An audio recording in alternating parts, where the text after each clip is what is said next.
গোলক ছোড়া।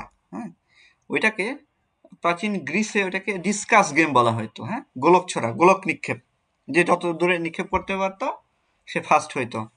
তো এই গোলক নিক্ষেপ, এই গেমটা অ্যাপোলো যখন করে, খেলতে শুরু করে, মানে এটা শর্টেই বলতেছি, এর আগের পিছনে কাহিনী বাদ।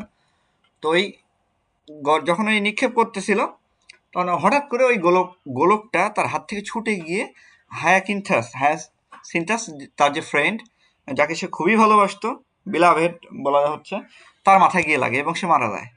কারণ সে মানুষ ছিল, সে মারা যায়। তো অ্যাপোলো এতে খুবই মানে মর্মাহত হয়ে যায় যে আমি আমার প্রিয় মানুষটাকে মেরে ফেলছি। তখন সে কি করে, ওই তার স্মরণে একটা ফুল তৈরি করে, যার নাম হচ্ছে হায়াসিন্থ ফুল। ঠিক আছে? তো এইভাবেই বলতো হায়াসিন্থ ফুলের উৎপত্তি। এই হচ্ছে হায়াসিন্থ ফুলের। আর কারো কোনো কাহিনী জানার আছে গ্রিক মিথোলজি থেকে? মানে এরকম রেফারেন্স আসবে, হ্যাঁ, আপনাদের পড়ার ক্ষেত্রে এরকম রেফারেন্স আসবে প্রচুর।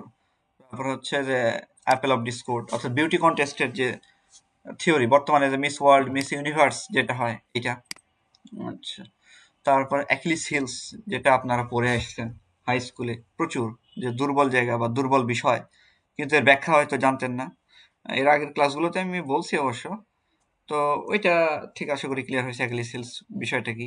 তবে এগুলো আরো কনসেপশন ক্লিয়ার করতে আপনারা বইটা নিয়ে নিন, এটা লাগে। গ্রিক মিথোলজির যে বইটা, হুম, এটা লাগে আর কি। মোটামুটি প্রয়োজন হয়, বা অনেক কিছু জানতে পারবেন এই বইটা যদি আপনি পড়েন। গ্রিক মিথোলজির বইটা যদি পড়েন, একদম ইংলিশ লিটারেচারের ফাউন্ডেশন হচ্ছে Greek Greek art and culture. হ্যাঁ, তো এই জন্য গ্রিক মিথোলজি আসলে সবার পড়া দরকার। প্রত্যেকটা ইংলিশের স্টুডেন্টের এই বইটা তাদের টেবিলে থাকা উচিত। তাছাড়া বলা যায় স্টুডেন্ট লাইফ অসম্পূর্ণ থেকে যাবে। তো ঠিক আছে, আজকে আর কথা বাড়াবো না, আজকে আমরা সরাসরি কবিতায় চলে যাব। নেক্সট যে হাফ তিনটা ন্যাবে কবিতা সেটা শেষ করব। আগামীকাল আবার আছে আপনাদের আরেকটা কবিতা, উইলিয়াম ওয়ার্ডসওয়ার্থের কবিতা ধরবো, সেটা হচ্ছে ইমর্টালিটি ওড। ঠিক আছে, তো চলেন আজকের কবিতাটা আমরা শেষ করি, পড়ি, দেখা যাক। আহ, আপনাদের মাইক্রোফোন অন আছে? কেউ বলবেন যে সবকিছু ক্লিয়ার আছে তো নাকি? জি ভাই, ক্লিয়ার আছে। আচ্ছা ঠিক আছে, তো চলেন আমরা পড়াতে ফিরে যাই। হ্যাঁ, তো দেখেন কি বলতেছে। And now with glimpse, আচ্ছা, and now with glimpse of half extinguished thought, আচ্ছা, and now, আর এখন, and now মানে কি, আর এবং এখন, এই সময়টায়, with glimpse of half extinguished thought, যে প্রায় মানে নিভে যাওয়া, মানে অর্ধ, অর্ধ বা প্রায় নিভে যাওয়া এমন যে আলোর, ক্ষীণ যে আলো, ক্ষীণ আলোর সাথে কি করতেছে, যে উইথ ম্যানি রিকগনিশনস ডিম ফাইন্ড, যে অনেকগুলো অস্পষ্ট বা ক্ষীণ যে স্মৃতি এগুলোর মধ্যে দিয়ে যায়, মানে এটা ফেইন্ট হচ্ছে। এখানে তিনি বোঝাচ্ছেন যে যে এই দুই লাইনে যে 5 বছর আগে তার যে স্মৃতি ছিল, এটা কবির মনে এখন প্রায় অস্পষ্ট হয়ে গেছে। তিনি সেই পুরনো যে স্মৃতিগুলো সেগুলো মানে কি করতেছে, যে পুরনো ভাবনাগুলো বা স্মৃতিগুলো ওগুলো প্রায় ম্লান একটা অবস্থা, এই জিনিসটা তিনি তুলে ধরতেছেন। তবে এখনকার পরিচিতি, এখনকার যে দৃশ্য, এটা দেখে কবির অনেক কিছু মনে পড়তেছে, মানে স্মৃতিচারণ যাকে বলে নস্টালজিয়া, এই জিনিসটা হচ্ছে। কিন্তু সেগুলো, রেকর্ডিং হবে কেন? তা আমার সেই এবার কথাগুলো জেনে দেন হয়েছে কিনা। মাইক্রোফোনটা অফ করেন প্লিজ, কাইন্ডলি সবাই। আচ্ছা, আমি অফ করে সালাম দিচ্ছি। আলাইকুম। ওয়ালাইকুম আসসালাম, সাগর আহমেদ। ভালো আছেন? এই তো আলহামদুলিল্লাহ, ভালো আছেন? আচ্ছা দুর্দান্ত ক্লাস হচ্ছে, খুবই খুশি স্যার। আচ্ছা আচ্ছা, আপনাদের কি কারো প্রাইমারি কল আসছে, ভাইভা কল? জি স্যার, আসছে আলহামদুলিল্লাহ। মাহবুবা ইয়াসমিন আসছে না? কত ছিল? স্যার আসছে আমারও। কত ছিল চৈতি রানী দাস, মাহবুবা ইয়াসমিন? স্যার আমার 75-এর মতো ছিল, 74 বা 75 এরকম। স্যার আমারও ওরকম 70+। ঠিক আছে, গুড, ভেরি গুড। ভাইভার জন্য প্রিপারেশন নেন। কয়েকটা জিনিস পড়বেন প্রাইমারি ভাইভার জন্য। ট্রান্সলেশন নাম্বার 2, বাংলায় 2-4টা কবিতা পড়ে যাবেন। আবার ইংলিশেরও 2-4টা কবিতা, বিশেষ করে উইলিয়াম ওয়ার্ডসওয়ার্থের ড্যাফোডিলস কবিতাটা মুখস্থ করে যাবেন। হ্যাঁ, উইলিয়াম ওয়ার্ডসওয়ার্থের ড্যাফোডিলস কবিতাটা মুখস্থ করে যাবেন। আর হচ্ছে সব পুরোটা দরকার নেই, প্রথম 8-16 লাইন বা প্রথম 8 লাইন পড়তে হবে যে I wonder loneliness a cloud that floats on a overfills and hill when all at once I saw a crowd a host of golden daffodils beside the lake beneath the trees flaunting and dancing in the bridge এটুকু পড়লে হবে এই 6 line প্রথম 6 line মুখস্থ করে গেলে হবে something is better than nothing আর বাংলা থেকে পথিক নামে একটা কবিতা আছে যে জি স্যার। পথিক নামে একটা কবিতা আছে এই কবিতাটা মুখস্থ করে যাবেন হ্যাঁ এটা কোন রাইটার আমি ভুলে গেছি যে কুকুর এসিয়া মানে কামড় দিছিল পথিকের পায়ে এরকম একটা একটা কবিতা আছে এই কবিতাটা পড়বেন কিছু ট্রান্সলেশন পড়বেন আর একটা গান মানে শিশু ভিত্তিক একটা গান আর এমনিতে আপনার মানে ভালো লাগে এরকম একটা গান অন্তত 4 কলি হইলেও পড়ে যাবেন হ্যাঁ স্যার আপনার জন্য গানের মধ্যে দেশাত্মবোধকটা হ্যাঁ শেষ করা যায় না? হ্যাঁ দেশাত্মবোধক গান আর হচ্ছে শিশুতোষ বিষয়ক গান মাঝে মধ্যে বাচ্চাদেরকে তো গান শোনাইতে হয় ছোট বাচ্চাদেরকে প্রাক প্রাইমারি যেহেতু আপনারা পাবেন শুরুতেই স্যার, আমাদের সাবজেক্টিভ আসলে মানে ডিপ ভাবে কিছু পড়তে হবে কিনা? সাবজেক্টিভ বলতে আপনার ট্রান্সলেশনটা পড়তে হবে ট্রান্সলেশনটা ধরবেই আপনার ইংলিশে এছাড়া বেসিক গ্রামার থেকে হালকা খুব একটা টাচ দেয় না তবে লিটারেচার থেকে ওই যে বললাম ড্যাফোডিলস কবিতাটা মুখস্থ করে যাবেন আর উইলিয়াম ওর্সওয়ার্থের উপরে একটু পড়ে যাবেন ওই যে উপরে যা যা দিছি তিনটা ন্যাবেতে ওই উইলিয়াম ওর্সওয়ার্থ সম্পর্কে ওইটা একটু হাইলাইট করে যাবেন তাহলেই যথেষ্ট আর কিছু লাগবে না ঠিক আছে জি জি স্যার, মানে ফেভারিট পোয়েট করে। হ্যাঁ মানে বিষয়টা হচ্ছে যখন ওই ইংলিশ থেকে কেউ যায় তখন ওই বলে মানে সবাই উইলিয়াম ওর্সওয়ার্থকে চেনে হ্যাঁ অন্য ডিপার্টমেন্টের হইলেও উইলিয়াম ওর্সওয়ার্থকে খুব ভালো করে চেনে এবং তার ড্যাফোডিলস কবিতাটা সম্পর্কে খুব ভালো করে জানে যে তার একটা বিখ্যাত কবিতা আছে ড্যাফোডিলস তো ওই জন্য এই কবিতাটা ধরে আর একটু ইন্টারাপ্ট করি এখানে। হ্যাঁ বলেন। আমি তো 2023-এ হচ্ছে জয়েন করছি প্রাইমারিতে, তো নরমালি হচ্ছে এডিসিরা থাকে ভাইবা বোর্ডে, আমার ভাইবা অভিজ্ঞতা বলছি। ওখানে ইংলিশের মানে ইংলিশের ব্যাকগ্রাউন্ডের লোকজন থাকে না বললেই চলে। সো ওরা কি করে, জাস্ট সিম্পল কয়েকটা ট্রান্সলেশন ধরে শেষ করে দেয়, আর কিছুই বলে না, এরকম একটা অবস্থা আর কি। আমি তো ইংলিশের স্টুডেন্ট ছিলাম, আমাকে কিচ্ছু ধরে না, একটা ট্রান্সলেশন আর এই সাধারণ জ্ঞান টাইপের কোশ্চেন ধরে ছেড়ে দিচ্ছে। মানে এত টাইম নাই ওদের ডিটেইলস সাহিত্য সম্পর্কে কোশ্চেন করবে, এরকম আর কি। বিষয়টা এমনই, তবে আমিও তো আসলে এগুলো নিয়ে কাজ করি, আমি অনেকের ভাইভা এক্সপেরিয়েন্স শুনছি। এখানে ট্রান্সলেশন শুনতে বললাম, ট্রান্সলেশন তো ধরবেই মাস্ট। তারপরে হচ্ছে যে দেশাত্মবোধক গান, শিশুতোষ বিষয়ক এক একটা গান, তারপরে হচ্ছে কবিতা, বাংলা দু একটা কবিতা, নজরুলের যে বিদ্রোহী কবিতার প্রথম 4-8 লাইন পড়ে যায়। আর হচ্ছে ওই যে পথিক এসে ওই কবিতাটা পথিক, সম্ভবত কবিতার নামটাই হয়তো পথিক, ওইটা একটু পড়ে যাইয়েন। আর আপনার জেলা রিলেটেড কোনো যদি বিখ্যাত রাইটার বা তার যদি বিখ্যাত কোনো সাহিত্যকর্ম থাকে এগুলো পড়ে দেন, হ্যাঁ, তাহলে প্রাইমারি ভাইভা ইজি হয়ে যাবে, সমস্যা নেই। জেলার ইতিহাসটাও ধরে স্যার? হ্যাঁ ধরে, অবশ্যই নামকরণের ইতিহাস ধরে। তারপরে আপনার জেলা মুক্তিযোদ্ধা কয়জন, বর্তমান ডিসি কে, এডিসি কে, এসপি কে, এগুলো ধরে। সময় তো কাটানো লাগবে আসলে, এগুলো ভাইভা তো না, এগুলো জাস্ট একটু ব্রেন ওয়াশ, আই ওয়াশ, এরকম আই ওয়াশের মতো একটা বিষয়। আচ্ছা আমরা কবিতায় যাই, হ্যাঁ, আমরা শেষ করে আজকে শেষ হবে না। স্যার দোয়া করবেন। জি ফিয়ামানিল্লাহ। হ্যাঁ বলেন স্যার একটা কথা। নতুন যে পে স্কেলের যে প্রস্তাবনা দেখলাম স্যার, এতে যে কলেজের যে মানে রেঞ্জটা দিল আর কি 45,100, এটা তো কলেজের চাকরিটা মানে এখন সোনার হরিণ টাইপের হয়ে গেছে মনে হচ্ছে, এটা যদি বাস্তবায়িত হয় আর কি। এই জন্য রিটেন থাকাটা উচিত ছিল, তাহলে অনেকের মানে মেধাবী অনেকের চাকরি পাইতো। এখন এমসিকিউ আমারই রিটেনে ফিরে আসতেছে আর এরা এমসিকিউ ঘুরে যাচ্ছে, বিষয়টা একটু কঠিন হয়ে যাচ্ছে। বলা যাচ্ছে না কি হবে, শেষ সময় এসে চেঞ্জ করতেও পারে, বলা যায় না, দেখা যাক। আচ্ছা তো দেখেন আমরা পড়ি, হ্যাঁ। and now with glimpse of half extinguished thought, এবং এখন প্রায় অর্ধ নিভে যাওয়া এমন একটা আলোর সাথে, with many recognitions dim and fade, অনেক পরিচিত অনেক কিছু কি হয়ে গেছে, মানে অনেক স্মৃতি ক্ষীণ হয়ে গেছে, এমনটাই বোঝাচ্ছে। অর্থাৎ তিনি 5 বছর আগে যেসব দেখছিলেন ওই জিনিসগুলো এখন তার মানে খুব একটা মনে নাই, তবে তিনি যখন দেখতেছেন তখন তার স্মৃতিচারণ হচ্ছে, অল্প একটু মনে পড়তেছে। And somewhat of a sad Perplexity, এবং কিছুটা মানে বিষণ্ণ, যে একটা বিষণ্ণ অবস্থার সাথে, অর্থাৎ স্যাড পারপ্লেক্সিটি বলতে তিনি বোঝাচ্ছেন এখানে যে অনেক কিছু তার মানে মনে করতে বা মানে মনে হচ্ছে বিষয়টা এমন, তবে ভুলে যাচ্ছেন, মানে অনেক ভুল হচ্ছে, অনেক বিষয়গুলো মানে মনে পড়তেছে বা মনে পড়তেছে না, এমন একটা অবস্থা। The picture of the mind revives again, কি হচ্ছে যে মনের যে আগের যে ছবিটা সেটা আবারও জীবন্ত হয়ে উঠতেছে, রিভাইভস মানে কি সতেজ হয়ে উঠতেছে, আবারও জীবিত হয়ে উঠতেছে। অর্থাৎ তিনি এই যে দেখতেছেন 5 বছর পরে এসে, এর মাধ্যমে কি হচ্ছে, তার স্মৃতিচারণ হচ্ছে, নস্টালজিয়া যাকে বলা হয়, হ্যাঁ, পুনরায় আবার তিনি তার ওগুলো মনে পড়তেছে।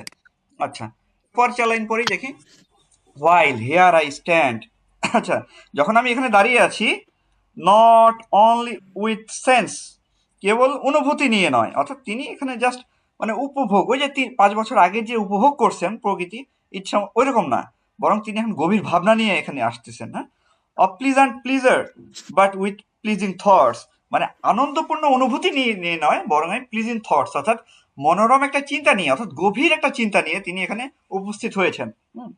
That in this moment there is life and food, যে এই সময়টাই যে এই যে মুহূর্তটা, এর মাঝে লুকিয়ে আছে প্রাণ এবং খাদ্য, অর্থাৎ এই যে এখানে ফুড বলতে কবি যে মনের আত্মার যে খোরাক এটাকে তিনি বুঝিয়েছেন, অর্থাৎ এই যে প্রকৃতি যে ডিপ ফিলোসফি দিচ্ছে, এই জিনিসটাকে তিনি একটা ফুড খাবারের সাথে তুলনা করতেছেন, হ্যাঁ, for future years and so I dare to hope, এবং ভবিষ্যৎ বছরগুলোর জন্য আমি আসার যে সাহসটা এটা আমি করতেই পারি। অর্থাৎ কবি এখানে জানেন যে ভবিষ্যতে যখন তিনি আবার কোনো যে শহরের বা নগরে যাবেন, কোলাহলপূর্ণ অবস্থায় থাকবেন, তখন তিনি কি করতে পারেন, এই যে স্মৃতিটা যে তার মনে পড়বে, এই আশাটা তিনি করতেই পারেন বা এই সাহসটা তিনি করতেই পারেন, এতে করে তার দুঃখপূর্ণ যে অবস্থা মনের, এই জিনিসটা ভালো হয়ে যাবে, যে মন এটা আর কোনো সময় স্যাড থাকবে না, ওই যে স্মৃতিচারণ এই জিনিসটা আবারও হবে, এই জিনিসটা তিনি বোঝাচ্ছেন। আচ্ছা, এরপরে কি বলতেছে দেখেন, থট চেঞ্জড, যে থট চেঞ্জড নো ডাউট, যে মানুষের যে চিন্তা, যে দ চেঞ্জড বলছি, দ চেঞ্জড নো ডাউট, যদিও নিঃসন্দেহে অনেক কিছু পরিবর্তন হয়ে গেছে, from what I was when first, যখন আমি প্রথমবার এখানে ছিলাম তার থেকে হয়তো অনেক কিছু এখানে চেঞ্জ হয়ে গেছে, আমি চেঞ্জ হয়ে গেছি। অর্থাৎ কবি এখানে স্বীকার করতেছেন যে 5 বছর আগে যে তিনি যে ওরসদ ছিলেন সেই ওরসদ তিনি এখন নাই, তিনি আগে ছিলেন তরুণ ওরসদ, কিন্তু এখন তিনি পরিপক্ক অ্যাডাল্ট ওরসদ হয়ে পড়ছেন, হ্যাঁ। I came among this hills when I like a roe, আমি এই যে হিলস, এই পাহাড় পর্বত উপত্যকায় আসছিলাম যখন আমি একটা কিসের মতো ছিলাম, একটা হরিণের মতোই ছিলাম, অর্থাৎ হরিণের মতো লাফিয়ে লাফিয়ে তিনি সৌন্দর্য উপভোগ করতেন, প্রকৃতিকে উপভোগ করতেছিলেন। I bounded of the mountains, আমি কোথায় লাফাই বেড়াইতাম, এই যে মাউন্টেন্স এর উপর দিয়ে, বাই দ্য সাইডস, এবং এই যে ধার দিয়ে কার ধার দিয়ে, অফ ডিপ রিভার্স, এই গভীর নদীর ধার দিয়ে, অ্যান্ড লনলি স্ট্রিমস, এবং নির্জন, স্ট্রিম বলতে ছোট নদী বোঝায়, ঝর্ণা থেকে উৎপত্তি যে ছোট নদী সেটা, তো এবং ছোট নদী ধার দিয়ে আমি লাফিয়ে লাফিয়ে কিসের মতো, হরিণের মতো করে চলতাম, তিনি এই জিনিসটা বলতেছেন, স্মৃতিচারণ করতেছেন কিন্তু এর মধ্যে দিয়ে, হ্যাঁ। আচ্ছা, এরপরে দেখেন কি বলতেছে, যে wherever nature led more like a man, যে যেখানেই প্রকৃতি আমাকে নিয়ে যেত অনেকটা যেন কি একজন মানুষের মতোই মনে হইতো, অর্থাৎ তিনি এখানে যে মানে তার যে যুক্তি বুদ্ধি এগুলো দিয়ে তিনি চলতেন না, তিনি প্রকৃতি তাকে যেদিকে তাড়ন করতো সেদিকে তিনি চলতেন, অর্থাৎ প্রকৃতি তাকে যা দেখাইতো তিনি সেই আনন্দটাই উপভোগ করতেন, সোজা কথা, হ্যাঁ। অর্থাৎ 5 বছর আগে এটা, flying from something that he dreams that one, অর্থাৎ যে এমন কিছু থেকে পালাচ্ছে যাকে সে ভয় পায় তেমন কারো চেয়ে, অর্থাৎ বিষয়টা হচ্ছে এমন যে কবি যে দৌড়ঝাঁপ দিচ্ছে বা লাফিয়ে লাফিয়ে তিনি যে পালাচ্ছেন, এটা তার যে তারুণ্যের যে অস্থিরতা এই জিনিসটা তিনি প্রকাশ করতেছিলেন, হ্যাঁ। আচ্ছা, এরপর কি বলতেছে, who sought the thing he loved for nature then, যে তার ভালোবাসা যে জিনিসটা সে খুঁজছে, thing he loved, অর্থাৎ সে সেইটা খুঁজছে। আচ্ছা, এরপরে ফর নেচার দেন, কারণ তখন প্রকৃতি কি ছিল, the coarser pleasure of my boys days, যে আমার শৈশবের যে মানে অবিবেচক মানে চিন্তাহীন ছাড়া যে আনন্দ সেইটা ছিল। আচ্ছা, and the glad animal movements all গান বাই, এবং তাদের যে আনন্দপূর্ণ যে একটা অবস্থা, উচ্ছল, মানে উচ্ছ্বাস যেই জিনিসটা ছিল, যেই তাড়নাটা ছিল, ওইটা কি হয়ে গেছে, এখন সব অতীত হয়ে গেছে। এই যে বলতেছে যে অল গান বাই, সবকিছু কি হয়ে গেছে, অতীত হয়ে গেছে। অর্থাৎ তিনি ছোটবেলায় এই যে 5 বছর আগে যখন আহ, আহ, ছিলেন, প্রকৃতিকে উপভোগ করতেন, 5 বছর আগেও তিনি কিভাবে উপভোগ করতেন, যে পশুর মতো চিন্তা ধারণা ছিল তার, যে ছুটে ছুটে বেড়াইতেন, চলতেন। কিন্তু এই জিনিসটা কি হয়ে গেছে, চলে গেছে। কারণ কি, তিনি বড় হয়ে গেছেন। আসলে প্রকৃতি একই রকম থাকে, কিন্তু মানুষের অ্যাটিটিউড প্রকৃতির প্রতি, এটা কি হয়ে যায়, দিনে দিনে এক সময় চেঞ্জ হয়ে যায়। আসলে সবকিছু দেখেন, প্রকৃতি সবকিছু সেম থাকে। হ্যাঁ, আমাদের মানুষের কাজকর্মের কারণে অনেক কিছু বিলুপ্ত হয়, কিন্তু প্রকৃতি একই জিনিস, প্রকৃতি একই রকম।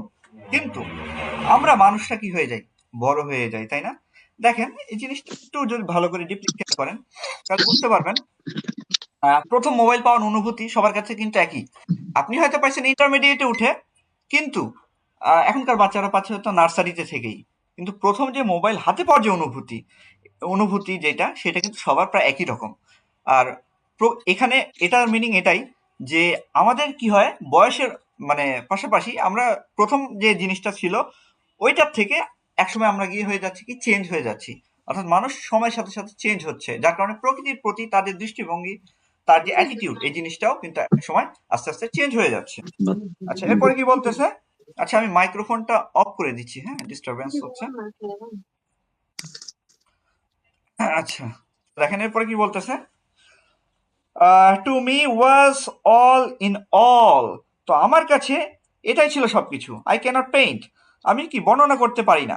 অর্থাৎ সেই সময়ে প্রকৃতির, মানে কবির কাছে প্রকৃতির যেসব দৃশ্য, এগুলো ছিল তার কাছে সবকিছু। তার বাঁচার একমাত্র উৎস, বা তার জগৎ। আর এটা কিনা তিনি তিনি কি করতে পারতেছেন না, আই ক্যানট পেইন্ট, যে আমি চিত্রায়িত করতে পারতেছি না, অর্থাৎ তিনি ভাষায় প্রকাশ করতে পারতেছেন না। হোয়াট হোয়েন আই ওয়াজ, যে তখন আমি ছিলাম, দ্য সাউন্ডিং ক্যাটারেক্ট, যে একটা গর্জনকারী একটা জলপ্রপাত, ক্যাটারেক্ট মানে এখানে জলপ্রপাত। তো তিনি কি ছিলেন, একটা মানে গর্জনকারী জলপ্রপাতের মতোই। অর্থাৎ তার যে মনের যে আলোড়ন, মনের যে উচ্ছ্বাস, এটা একটা গর্জনকারী জলপ্রপাতের মতোই। যেমন হচ্ছে কিছু কিছু এই যে টিকটকার ছেলেপেলে দেখবেন রাস্তাতে মোটরসাইকেল নিয়ে খুব লাফায়। তো ওই রকমই অবস্থা আর কি, বলা হচ্ছে যে ওই রকমই গর্জনকারী একটা অবস্থা ছিল। ওরা দেখবেন যে ডেয়ার ডেভিলস, মানে কারো পরোয়া করে না, এমন একটা অবস্থা, মানে রেস্টলেস ডেয়ার ডেভিলস যাকে বলে। তো উইলিয়াম ওয়ার্ডসওয়ার্থের প্রকৃতির ওই যে শুরুর যে দৃষ্টিভঙ্গি, ওই জিনিসটা 5 বছর আগেও এই জিনিসটা কিন্তু এমনই ছিল উইলিয়াম ওয়ার্ডসওয়ার্থের ক্ষেত্রেও।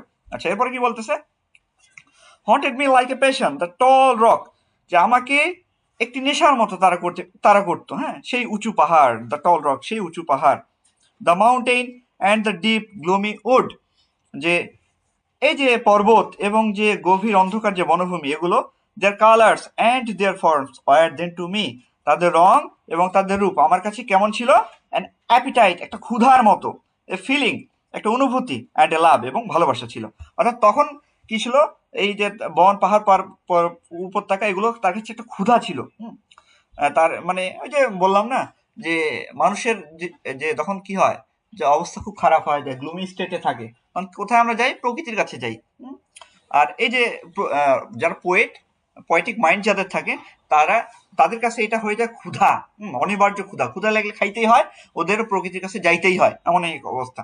আমরা কি করি, টাকা পয়সা গোছাই, তারপরে হয়তো সুযোগ সুবিধা মতো গেলে যাই, না হলে অন্য জায়গায় ওই টাকা কাজে লাগাই।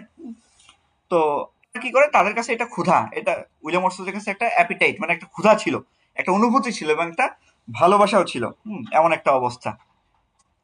আচ্ছা, এরপরে কি বলতেছে দেখেন পরের লাইনে, যে that had no need of a remoter charm, যে যার কি, যে দূরবর্তী বা পরোক্ষ কোনো কি ছিল না, আকর্ষণের প্রয়োজন ছিল না। অর্থাৎ প্রকৃতির যে উপভোগ, এটার যে একটা দর্শন ছিল, এটা ছিল অনেক মানে চিন্তার, যে একটা গভীর যে চিন্তা, এটা প্রয়োজন ছিল না ওই সময়, অর্থাৎ আগে 5 বছর আগে।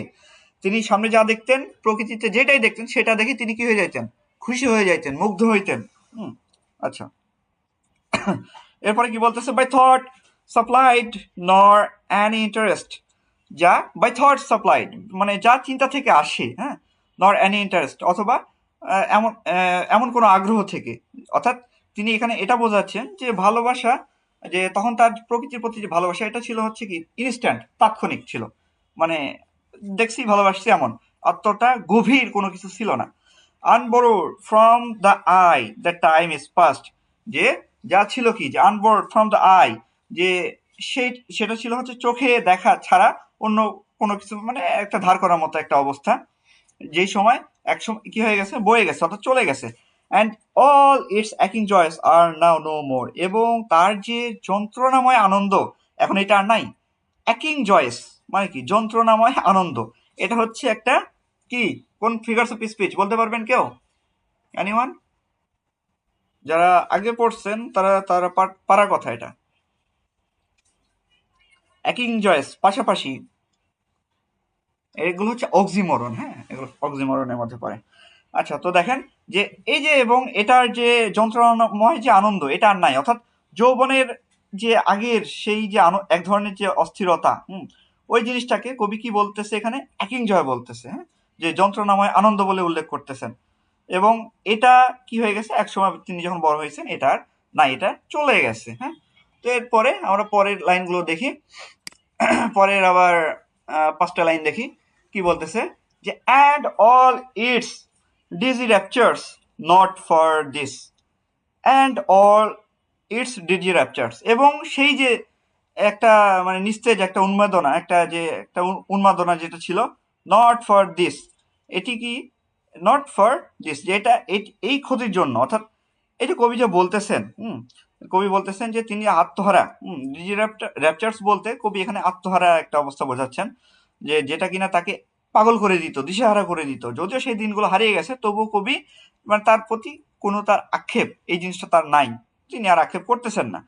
তো এরপরে কি বলতেছে, ফেইন্ট আই নর মোর্ন নর মারমার আদার গিফটস, যে আমি আর নিরাশ হইনি। ফেইন্ট আই মানে কি, মানে হতাশ হওয়া, নিরাশ হওয়া, আমি আর নিরাশ হই নাই। নর মোর্ন, আমি আর শোক করি নাই। মোর্ন মানে কি, শোক করা। নর মারমার মানে ওই যে মারবার মধ্যে কলকর শব্দ, কলকর মানে এখানে বিড়বিড় শব্দ, মানে আমি আর ওই যে নিজের প্রতি যে অভিযোগ, এই জিনিসটা আমি রাখি নাই। আদার গিফটস, অন্য কোনো উপহার, অর্থাৎ কবি এখানে অন্য কোনো উপহার পেয়েছেন তার দিকে ইঙ্গিত করতেছেন। Have followed for such loss, যে আমার হ্যাভ ফলোড মানে কি, যে অন্য কোনো উপহার আমার জীবনে চলে এসেছে, ফর সাচ লস, সেই ক্ষতির জন্য, আই উড বিলিভ, এবং আমি বিশ্বাস করি, অর্থাৎ সেই ক্ষতির একটা হিসেবে, রিকম্পেন্স, অর্থাৎ ক্ষতিপূরণ হিসেবে অন্য একটা ক্ষতিপূরণ তিনি পাইছেন, যেটা কিনা তিনি বিশ্বাস করেন কি, অ্যাবান্ডেন্ট রিকম্পেন্স, তিনি প্রচুর ক্ষতিপূরণ পাইছেন। ফর আই হ্যাভ লার্ন, এবং আমি শিখেছি, অর্থাৎ কবি এখান থেকে মানে জীবনকে নতুনভাবে দেখার প্রতি, জীবনকে নতুনভাবে দেখার যে দৃষ্টিভঙ্গি, এই দৃষ্টিভঙ্গিটা তিনি অর্জন করছেন বা শিখেছেন, হ্যাঁ, এমনটা বলতেছে। টু লুক অন নেচার, অর্থাৎ প্রকৃতিকে তাকাইতে, অর্থাৎ প্রকৃতিকে তাকানোর প্রতিও তিনি নতুন দৃষ্টিভঙ্গি পাইছেন। Not as in the hour, সেই সময়ের মতো নয়, এটা নতুন করে, অর্থাৎ আগের মতো, ইন দ্য আওয়ার, অর্থাৎ যে সেই সময়ের মতো করে না, অর্থাৎ পূর্বে 5 বছর আগে যেভাবে তাকাইতেন ওই সময়ের মতো করে নয়, বরং নতুন করে প্রকৃতিকে তাকানোর যে একটা ফিলোসফিক যে একটা মাইন্ড, সেই জিনিসটা তিনি পাইছেন। আচ্ছা, এরপরে কি বলতেছে দেখেন, যে of thoughtless youth but hearing often Times, যে অফ অফ থটলেস ইউথ, যে চিন্তাহীন যে যৌবনের দিনগুলোর মতোই, যে চিন্তাহীন যৌবনের দিনগুলোর মতোই thoughtless youth, but hearing often Times, এবং মাঝে মাঝে শুনতে পাই, আমি শুনতে পাই, অর্থাৎ ওই আগেকার দিনের মতোই যৌবনের প্রকৃতি যেমনভাবে তিনি চিন্তাহীন থাকতেন, বিষয়টা চিন্তাহীন ছিলেন, কিন্তু এখন তিনি প্রকৃতির থেকে একটা সুর শুনতে পান। আগে তিনি এই সুরগুলো শুনতে পান না, পাইতেন না, কিন্তু এখন তিনি সুর শুনতে পান, কারণ ফিলোসফিক্যাল মাইন্ড তিনি অর্জন করে ফেলছেন already. The still sad music of harmony, মানবতার সেই নিস্তব্ধ যে সুর, যে একটা বিষণ্ণ যে সুর, সেই সুরটা আমি শুনতে পাই, অর্থাৎ প্রকৃতির মধ্যে, প্রকৃতির যে শব্দ, এগুলোর মধ্যে তিনি মানুষের দুঃখ কষ্টের বেদনার যে সুর, এই জিনিসটা তিনি শুনতে পান।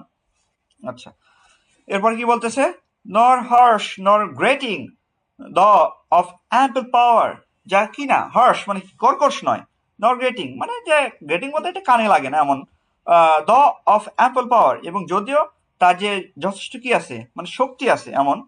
আচ্ছা, টু চ্যাসেন অ্যান্ড সাবডিউ, আচ্ছা, সরি ফর দ্য ইন্টারাপশন। আচ্ছা আচ্ছা, তো দেখেন to chasten and subdue and I have felt, যে টু চ্যাসেন অ্যান্ড সাবডিউ মানে কি, যে মানুষকে সংযত এবং শান্ত করতে আই হ্যাভ ফেল, যে আমি অনুভব করেছি, অর্থাৎ কবি বোঝাচ্ছেন যে তিনি অনেক বেশি কি নম্র শান্ত সংযত করেছে এখন বর্তমানে অবস্থায়, এবং তিনি এখন আরো বেশি একটা ধৈর্যশীল মানুষে কি হয়ে গেছেন, পরিণত হয়েছেন, আরো বেশি ফিলোসফিক্যাল মাইন্ডে পরিণত হয়েছেন। A presence that disturbs me with joy, একটা কি প্রেজেন্স মানে একটা উপস্থিতি, দ্যাট ডিস্টার্বস মি, যা কিনা আমাকে কি করে, আমাকে মানে নাড়া দেয়। ডিস্টার্ব বলতে বিরক্ত করার বিষয়টা এমন না, আর প্রেজেন্স বলতে শুধুমাত্র উপস্থিতি তা না, ঈশ্বরের উপস্থিতি, হ্যাঁ, ঐশ্বরিক উপস্থিতি, ওই যে প্যান্থেইজম এই জিনিসটা কিন্তু আসতেছে। তো এখানে কি হচ্ছে যে এক ঐশ্বরিক উপস্থিতি এখন আমাকে কি দিচ্ছে, নাড়া দিচ্ছে, তাকে কবিকে নাড়া দিচ্ছে, তাকে আন্দোলিত করে যাচ্ছে। Of elevated thoughts a sense Sublime, যে উন্নত একটা চিন্তা ভাবনা, এক মহিমান্বিত একটা সাবলাইম মানে বোধ, মানে অনেক গভীর একটা বোধ তার ভিতরে জাগ্রত করতেছে। আচ্ছা, এরপরে কি বলছে, অফ সামহাট, অফ সরি আসলে গলায় একটু সমস্যা, এর জন্য আন্তরিকভাবে দুঃখিত, মাঝে মধ্যে একটু সমস্যা হচ্ছে। আচ্ছা, তো of sometimes of something far more deeply interfused, এমন কিছু এক পবিত্র সত্তা, মানে এমন কিছু বলতে যে অফ সামথিং মানে কি এমন কিছু, এটা পবিত্র সত্তা অর্থাৎ ঈশ্বরকে বোঝাচ্ছে। হ্যাঁ, ফার মোর ডিপলি ইন্টারফিউজ, যা কিনা আরো গভীরে মিশে যাচ্ছে। ইন্টারফিউজ মানে কি, মিশে যাওয়া, মানে আরো গভীরে, ডিপলি আরো গভীরে মিশে যাচ্ছে, অর্থাৎ কবি এখানে অনুভব করতেছেন যে তার প্রতিটা, তার দেহের মানে প্রকৃতির প্রতিটি উপাদান এমন এক অদৃশ্য বা পবিত্র বা আত্মা এখানে মিশে আছে। এটি কেবল মানে উপরের স্তর না, এটা প্রকৃতির যে আত্মার গভীরের বিষয়, এই জিনিসটা তিনি বুঝতে পারতেছেন, তার সাথে মিশে যাচ্ছে, যেহেতু প্রকৃতির সাথে জিনিসটা মিশে যাচ্ছে, এবং এই জিনিসটাকে, এটা হচ্ছে ঈশ্বর, ঐশ্বরিক প্রেজেন্স যেহেতু পাচ্ছে। Whose dwelling is in the light of setting suns, যার আবাসস্থল হচ্ছে অস্তগামী সূর্যের আলোতে, অর্থাৎ তিনি ঈশ্বরের অস্তিত্ব কোথায় খুঁজে পাচ্ছেন, অস্তগামী সূর্যের আলোর মধ্যে খুঁজে পাচ্ছেন। And the round ocean living air and the living air, এবং কোথায় পাচ্ছে, যে গোল সমুদ্র, সমুদ্রটাকে তিনি গোলভাবে উপস্থাপন করতেছেন এখানে কবিতায়, গোল সমুদ্রে এই প্রাণময় যে বাতাস, এর বাতাসের মধ্যে তিনি ঈশ্বরের অস্তিত্ব খুঁজে পাচ্ছেন। হ্যাঁ, আচ্ছা, এরপরে কি বলতেছেন দেখেন, অ্যান্ড ব্লু স্কাই, এবং কোথায় পাওয়া যাচ্ছে, এবং নীল আকাশে। And in the mind of man, এবং মানুষের মনের ভেতরে, অর্থাৎ ঈশ্বর কোথায় বাস করে, সব জায়গাতে বসবাস করতেছে। ইমোশন অ্যান্ড স্পিরিট, এটা একটা কোটেশন, খুব গুরুত্বপূর্ণ। এই যে এটা, emotion and spirit that impels all thinking things, emotion and spirit that impels, যে একটি গতি, একটা আত্মা যা তাড়িত করে, দ্যাট ইম্পেলস, ইম্পেলস মানে কি তাড়িত করা। তো এখানে কাকে বলতেছে, যে কবি এখানে বোঝাচ্ছেন যে এটি একটা গতি বা আত্মা যা স্থির নয়, এটা সবসময় সচল, এবং জগতের সবকিছুকে কি করে, পরিচালিত করতেছে। সূর্যের মধ্যে দেখতে পাচ্ছেন, তারপরে সবকিছুর মধ্যে, ব্লু স্কাইয়ের মধ্যে দেখতে পাচ্ছেন, সবকিছু কিন্তু পরিচালিত। তাহলে সবকিছুতে একটা গতি আছে, গতি কে চালাচ্ছে, ঈশ্বর, ওই জিনিসটা তিনি কিন্তু ইন্ডিকেট করতেছেন। হ্যাঁ, আচ্ছা, all thinking things all objects of all thoughts, যে সকল থিঙ্কিং থিংস মানে কি চিন্তাশীল প্রাণীকে, all objects of all thoughts, চিন্তার সকল বিষয়বস্তুকে, অর্থাৎ জগতের যা কিছু চিন্তা করতে পারে, অর্থাৎ মানুষ প্রাণী সহ সবকিছু, এছাড়া যা কিছু আমরা চিন্তা করি, অর্থাৎ যেসব বস্তু, সবকিছুর মূলেই একটা প্রেরণা, একটা শক্তি কাজ করতেছে। All rolls through all things therefore am I still, যে এবং যা কিছুর মধ্যে দিয়ে বয়ে চলে, আর সেই কারণে আমি আজও, অর্থাৎ তিনি আজও কি করতেছেন, আজও a lover of meadows and woods, যে এই যে ঘাসবন এবং বনভূমির একজন প্রেমিক তিনি, অর্থাৎ সবকিছুর মধ্যে যেহেতু তিনি ঈশ্বরের অস্তিত্ব খুঁজে পাচ্ছেন, এই জন্য তিনি এখনো প্রকৃতিকে ভালোবাসেন, এটা তিনি বোঝাচ্ছেন। And mountains and of all that we have behold, এবং সেই পাহাড়গুলো, and of all we behold, এবং যা কিছু আমরা দেখি সবকিছুই, অর্থাৎ পাহাড় থেকে শুরু করে চোখের সামনে যা কিছু আমরা দেখতে পাই, সবকিছুতেই তিনি কি একটা গভীর যে একটা যে মানে উপস্থিতি, এই জিনিসটা তিনি যে ঈশ্বরের উপস্থিতি রয়েছে, এটা তিনি বুঝতে পারতেছেন, ফিল করতেছেন। আচ্ছা, এরপরে কি বলতেছে, যে ফ্রম দিস গ্রিন আর্থ, যে এই যে সবুজ পৃথিবী থেকে, অফ অল মাইটি ওয়ার্ল্ড, এই যে বিশাল বিশ্বের মানে যা কিছু, অফ আই অ্যান্ড ইয়ার, চোখ এবং কানের মাধ্যমে, both what they have create, যা কিনা তারা অর্ধেক তৈরি করে। অর্থাৎ ওরসাথ এখানে বিশ্বাস করতেন যে আমাদের যে মন, এটা কেবল প্রকৃতিকে দেখে না, বরং আমাদের যে ইমাজিনেশন, আমরা যখন দেখি তখন আমাদের ইমাজিনেশনটা কাজ করে, এবং সেই ইমাজিনেশন এই দেখাটাকে নতুন কিছু একটা যোগ করে ইমাজিনেশন। এতে করে কি হয়, আমাদের চোখ এবং কান যা দেখে তার অর্ধেকটা আসে বাইরের জগৎ থেকে, অর্থাৎ বাহির কর্ণ থেকে, এবং অর্ধেকটা আসে ভেতরের জগৎ থেকে, অর্থাৎ ভেতরের কান থেকে, ভেতরের চোখ থেকে। অর্থাৎ আমরা যা কিছু দেখি, আমাদের এই জন্য বলা হয় আমাদের চোখ কান দেখেন, এটা আমরা ইসলামে বিশ্বাস করি যে আমাদের অন্তর্কর্ণ বলে একটা জিনিস আছে, এবং অন্তর্চক্ষু বলেও একটা জিনিস আছে, হ্যাঁ, যেটাকে আমরা কলব বলি। তো এটা দিয়ে আমরা কিন্তু ফিল করতে পারি। এবং এ নিয়ে একটা হাদিসও আছে যে একবার জিবরাইল আলাইহিস সালাম এই যে আল্লাহ তাআলাকে বলছিলেন যে আল্লাহ, তোমার এই যে ছোট ছোট মানুষ বান্দারা, এরা কিভাবে এত বড় বড় জান্নাত পরিচালনা করবে বা থাকবে, কেমন সম্ভব? তখন আল্লাহ তাআলা বলছেন যে যাও, তুমি পৃথিবীতে যাও এবং যাকে পাবে সামনে, তাকে জিজ্ঞাসা করবে যে এই বর্তমানে জিব্রাইল কোথায় আছে।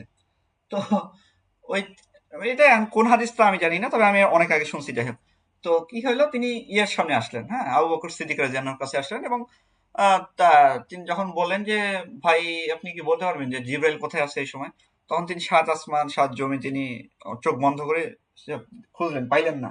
তারপরে তার হাতটা খপ করে চেপে ধরলেন এবং বললেন, ভাই হয় তুমি জিব্রাইল, না হলে আমি জিব্রাইল।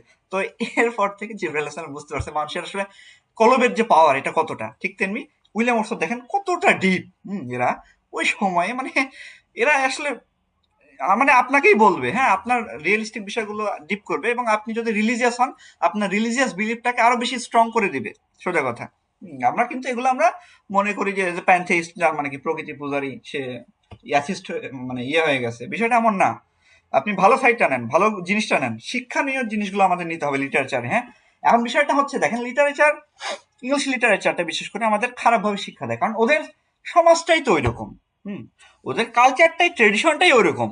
তার মধ্যে তাহলে ওরা কি করবে, খারাপ জিনিসটাকে উপস্থাপন করে আমাদেরকে বলবে এই জিনিসটা খারাপ, এটা নেওয়া যাবে না। লর্ড বাইরন, সে কি করছে, ডন জুয়ানের মধ্যে খারাপ জিনিস দেখাইছে, সমাজের যে একটা অবস্থা, কিন্তু সে মানে ওইটা ওই সমাজে প্রচলিত, সমাজে যেটা প্রচলিত সাহিত্যতে ওইটা তো তুলে ধরতেই হবে। তাহলে ওইটা তুলে ধরে ওইটা স্যাটার করছে যে এই জিনিসটা আছে, কিন্তু এই জিনিসটা আমি আমার সাহিত্যেও ইনক্লুড করছি, কিন্তু এই জিনিসটা অরিজিনালি করা যাবে না, তোমরা এটা থেকে বিরত থাকবে। এইটাই হচ্ছে ইংলিশ লিটারেচারের মূল শিক্ষা। আমাদেরকে সবসময় অপটিমিস্টিক একটা অ্যাটিটিউড নিয়ে ইংলিশ লিটারেচার পড়তে হবে, তাহলে আমরা অনেক কিছু অর্জন করতে পারবো। শিখা না, অর্জন করতে পারবো। শিখলে তো এটা আজকে শিখছি কালকে ভুলে যাবো, বাট অর্জন যেটা করা যায়, সেটা যে ইফেক্ট, এটা লং লাস্টেড হয়। ঠিক আছে, আচ্ছা, তো এরপরে দেখেন পড়ি পরের লাইনগুলো। And what perceives well pleased to recognise, এবং যা কিছু আমরা তারা গ্রহণ করে, হ্যাঁ, ওয়েল প্লিজ টু রিকগনাইজ মানে যা কিছু গ্রহণ করে, অর্থাৎ কবি নিজে সে অত্যন্ত আনন্দের সাথে স্বীকার করি, অর্থাৎ কবি অত্যন্ত আনন্দের সাথে কি করতেছেন, স্বীকার করতেছেন, in nature and the language of the sense, যে প্রকৃতির মাঝে এবং ইন্দ্রিয় কার্য ভাষার মাধ্যমে, হ্যাঁ, যে সেন্স বলতে ইন্দ্রিয় কার্য ভাষার মাধ্যমে, the anchor of my purest thought, the nurse, যে আমার যে বিশুদ্ধতম চিন্তাগুলো যে নোংর, অর্থাৎ এটা সেবিকা, প্রকৃতি এখানে সেবিকা হিসেবে কাজ করতেছে। এর মাধ্যমে তিনি বোঝাচ্ছেন যে এই যে অ্যাঙ্কর অর্থাৎ নোংর, যেমন নৌকাকে একটা স্থির জায়গায় রাখে অ্যাঙ্কর, ঠিক তেমনি প্রকৃতিও কি করে, কবির মনকে অস্থির হইতে দেয় না, সঠিক পথে রাখে, সঠিক জায়গায় রাখে, এবং এটা নার্স সেবিকার মতো তার ক্ষত সারায় তোলে। এই নার্স হিসেবে এখানে উপস্থাপন করতেছেন কেন? কারণ তিনি ওই যে শহরের জীবনে দুঃখ কষ্টের মধ্যে থাকেন, গ্লুমি স্টেট অফ মাইন্ডে থাকেন, মানুষের ম্যাটেরিয়ালিজম দেখেন, কারণ হঠাৎ যখন প্রকৃতির এই যে স্মৃতিগুলো মনে পড়ে, তখন তার ওই যে দুঃখ কষ্ট এগুলো সে ভুলে যায়। অর্থাৎ নার্স যেমন ক্ষত সারায়, ক্ষত ট্রিটমেন্ট করে, ঠিক তেমনি প্রকৃতি তার হৃদয়ের ক্ষতর ট্রিটমেন্ট করে দিচ্ছে। দেখেন কতটা ডিপ ফিলোসফি আসলে। কিন্তু আমরা এইভাবে আসলে পড়ি কয়জন, বা কয়জন এভাবে বুঝি।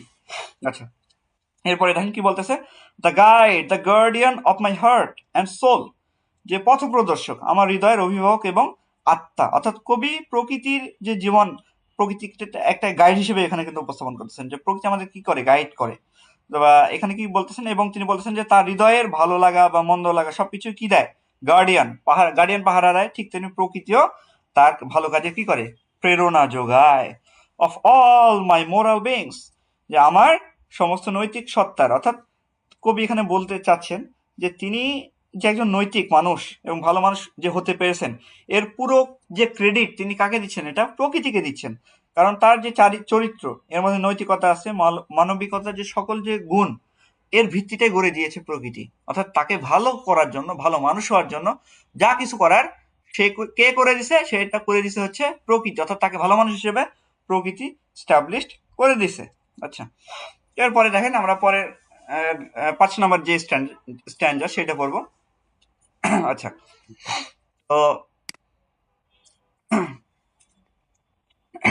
তো দেখেন কি বলতেছে এখানে, নট পার চান্স, তো এমনটি হওয়ার সম্ভাবনা নেই, যে নট পার চান্স এমনটি হওয়ার সম্ভাবনা নেই। If I were not Das thought should I the more, যদি আমাকে এভাবে অর্থাৎ প্রকৃতি দ্বারা শিক্ষা দেওয়া না হতো, তবুও আমি এভাবে বলতেছেন, সাফার মাই জেনিয়াল স্পিরিট দিকে, আমার যে উচ্ছ্বাস, আমার আত্মাকে কি করতো, ক্ষয় হতে দিতাম, আমি কি ক্ষয় হতে দিতাম, মানে এভাবে একটা প্রশ্ন করতেছে। আচ্ছা, ফর দাও art with me here upon the banks, যে কারণ তুমি, ফর দাও মানে কি, কারণ তুমি এখানে আমার সাথে আছো এই তীরে, অর্থাৎ কবি এখানে তার বোনের দিকে ইঙ্গিত করতেছেন। বোনের দিকে তাকাচ্ছেন, ডরথিকে তিনি একটা কি, কবির একটা বিশাল একটা শক্তি, মানে ডরথি উইলিয়াম ওয়াটসন যেখানে যাইতেন ডরথিকে নিয়ে যেতেন, মানে একটা ভালো বোন এবং ফ্রেন্ডশিপ ছিল। তো ডরথির দিকে তিনি তাকাচ্ছেন এই সময়, এবং ডরথির উপস্থিতিতেই কবির জন্য একটা বিশাল একটা শক্তি, তার উপস্থিতি, কবির জন্য একটা বিশাল উপস্থিতি, মানে যদিও আমি এই জিনিসটা কবি মানে বলতেছেন কবি, যে যদিও এটা যদি না থাকতো বা এই শিক্ষা যদি আমি প্রকৃতি থেকে না পাইতাম, তবুও তুমি আমার উৎস। কে উৎস? ডরথি। আচ্ছা, অর্থাৎ মানুষ সব সময় দেখেন কাউকে না কাউকে বাঁচার জন্য একটা আশ্রয় খুঁজে, কাউকে আশ্রয় হিসেবে নেয়, যে কিনা তার অনুপ্রেরণা থাকে। তো আমাদের প্রত্যেকের এই জিনিসটা কিন্তু থাকে। যারা আমরা মেয়েরা আছে, আমাদের বোনেরা, তারা কিন্তু হাজবেন্ড বা বাবা তার উপর নির্ভরশীল। যারা হাজবেন্ড আছে তারা কিন্তু মেন্টালি তাদের ওয়াইফ বা তার মা বা ফ্যামিলির উপর নির্ভরশীল। আমরা প্রত্যেকেই মানুষ, সোশ্যাল বিং, আমরা এই কারণের উপর নির্ভরশীল। উইলিয়াম ওয়াটসন তো তাই, তিনি প্রকৃতির থেকে যে শিক্ষাটা পাচ্ছেন, প্রকৃতির থেকে উচ্ছ্বাস যেটা পাচ্ছেন, তো তিনি বলতেছেন এগুলো যদি আমি না পাইতাম, প্রকৃতি যদি আমাকে না শিখাইতো, তুমি তো ছিলা, কে ছিল? ডরথি ছিল। ডরথি তার জন্য অনুপ্রেরণা ছিল, বা অনুপ্রেরণা হিসেবে যথেষ্ট ছিল। আচ্ছা, for the art with me here upon the banks, যে কারণ তুমি এখানে আমার সাথে আছো এই তীরে, অর্থাৎ ডরথির দিকে তাকে তিনি বলতেছেন যে এখানে তুমি ওয়াই নদীর তীরে তুমি আমার সাথে আছো। অফ দিস ফেয়ার রিভার, যে এই সুন্দর নদীর তীরে, দাও মাই ডিয়ারেস্ট ফ্রেন্ড, আমার প্রিয় বন্ধু, অর্থাৎ তার বোনকে তিনি কিন্তু প্রিয় বন্ধু হিসেবে উল্লেখ করতেছেন। আচ্ছা, my dear friend and in my voice I catch, যে আমার প্রিয় বন্ধু এবং তোমার কণ্ঠস্বরে আমি শুনতে পাই। অর্থাৎ ডরথি এখানে যখন তিনি ডরথির যখন কথা বলতেছেন, তখন প্রকৃতির সৌন্দর্য তিনি উচ্ছ্বাস প্রকাশ করতেছেন, তখন কবি মানে সেই শব্দের মাঝে বিশেষ কিছু একটা খুঁজে পাচ্ছেন। বিষয়টা হচ্ছে এমনই। আচ্ছা, এরপরে কি বলতেছে, আচ্ছা, যে the language of my former heart and read, যে আমার সেই যে ফর্মার মানে কি, যে পুরনো হৃদয়ের ভাষায় আমি পড়ি। অর্থাৎ কবি কি করতেছেন, যে ডরথির যে কথাবার্তা, তার যে উচ্ছ্বাসের মাঝে কবিতার 5 বছর আগের যে তারুণ্য, সেটা তিনি খুঁজে পাচ্ছেন, ওই প্রতিফলনটা পাচ্ছেন। অর্থাৎ ডরথি এখন যেমন উচ্ছ্বাসিত প্রকৃতিকে দেখে, উইলিয়াম ওয়াটসন বলতেছেন যে আমার যে ফর্মার হার্ট যে ছিল, প্লিজার যে ছিল, সেই জিনিসটা আমি এখন তোমার মধ্যে খুঁজে পাচ্ছি। My former pleasure in the shooting lights, আমার সেই পুরনো আনন্দগুলো উজ্জ্বল আলোয় রয়েছে। অর্থাৎ যে কবিতা, যে অতীতের যে তীব্র আলোগুলো প্রকৃতির মধ্যে যেগুলো পাইছেন, ওগুলো ডরথির মাঝে তিনি নতুন করে দেখতে পাচ্ছেন। আচ্ছা, of thy wild eyes oh yet a little while, তোমার সেই বন্য চোখের মাঝে আরো অল্প কিছুক্ষণ। অর্থাৎ ডরথির চোখে যে চঞ্চলতা, যে মানে কি বলে, যে উচ্ছ্বাস প্রকৃতিকে দেখে যে জিনিসটা খেলা করতেছে, এই জিনিসটা কবিকে তার যে 5 বছর আগে যে অবস্থা, যৌবন, যে 23 বছরের, সেই জিনিসটাকে তিনি মানে স্মরণ করিয়ে দিচ্ছে। May I behold in thee what I was once, যে may I behold in thee what I was once, যে আমি কি তোমার মাঝে দেখতে পাই যা আমি একদা ছিলাম, যে আমি তোমার মাঝেই সেই আমাকে আমি মানে সেই আমাকে দেখতে পাই যা আমি একদা ছিলাম, অর্থাৎ কই 5 বছর আগে যেমনটা ছিল সেই তেমনটা তিনি আজকে ডোরোথির মধ্যে খুঁজে পাচ্ছেন। My dear dear sister and this prayer I make, আমার প্রিয় প্রিয় বোন, এবং আমি এই প্রার্থনাটাই করি, অর্থাৎ কবি তার বোনের জন্য একটা প্রার্থনা করতেছেন। Knowing that nature never did betray, যে এটা জেনে যে প্রকৃতি কোনো সময় সেই হৃদয়ের সাথে কি করে না, বিট্রে করে না, প্রতারণা করে না।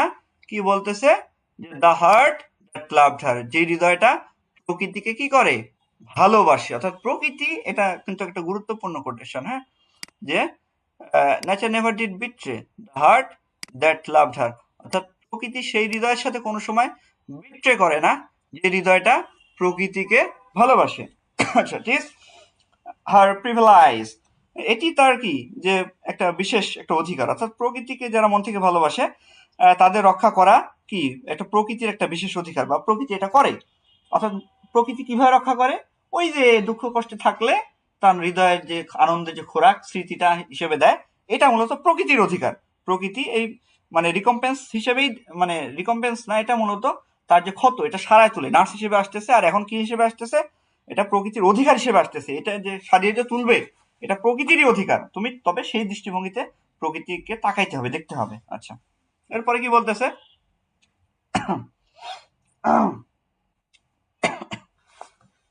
Through all years of this hours life to lead, যে আমাদের এই জীবনের সমস্ত বছরগুলোর মধ্যে দিয়ে কি হয়, যে একটা পরিচালিত করা, যে শৈশব থেকে মৃত্যু পর্যন্ত, যে প্রত্যেকটা মানুষ যে একটা পথ, একটা যে আগায়, ফ্রম জয় টু জয়, যে এক আনন্দ থেকে আরেকটা আনন্দে, for she can so inform, কারণ সে, যে অর্থাৎ প্রকৃতি পারে একটা মানে শিক্ষিত করতে, অর্থাৎ প্রকৃতি এখানে শিক্ষক হিসেবে আসতেছে, আমাদের একটা উচ্চতর একটা শিক্ষা দিচ্ছে, হ্যাঁ, মানুষের মনকে একটা গভীর জ্ঞান যেহেতু দিচ্ছে, ওই জন্য উচ্চতর শিক্ষা হিসেবে এটাকে উপস্থাপন করা হয়েছে।